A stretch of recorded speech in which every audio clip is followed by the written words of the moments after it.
Hi, I'm Rick Vanover, and welcome to the Search Server Virtualization video blog.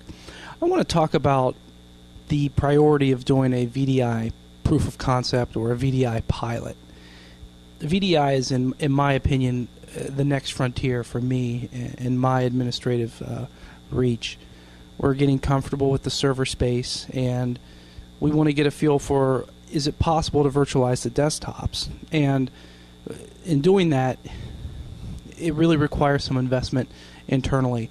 The VDI solutions are quite varied. Everything from full desktop type of applications that connect to a broker to devices without an operating system that connect directly to the broker. So there's a lot of disparity in the solutions, which is good because there's a lot of different choices, but it also kind of makes it difficult to decide what's required for a specific application or a specific environment. So I'm kind of going around and around on how to get my hands around it. So what I've done, and I've had some initial success with, is setting up a pilot, a VDI pilot for a small number of solutions, and because it gets very difficult to do a lot of them. But I'd recommend working with some of the solution providers in the pre-sales role.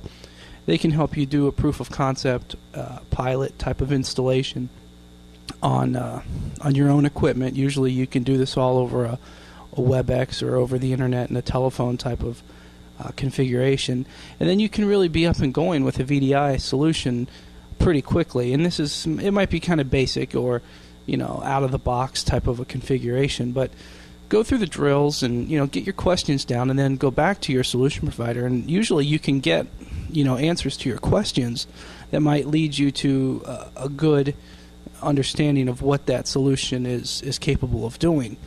And in my case, I'm doing a small number of platforms for that.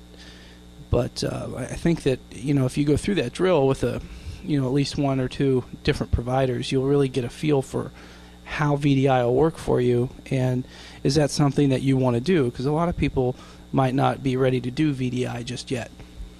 The issue with doing a pilot like this, of course, is staff time. I know for me, it's quite difficult to carve the time out of the day from other tasks to, hit the books and read the documentation for the different products and work with the different solution providers in the pre-sales role, and then go forward with a pilot or proof of concept implementation, and then do it all over again for the next version or the next solution. There is an investment, time and equipment-wise, but you can reuse the equipment usually if you don't have something available. But I think it's a worthwhile thing in this space, as really being the next frontier in virtualization.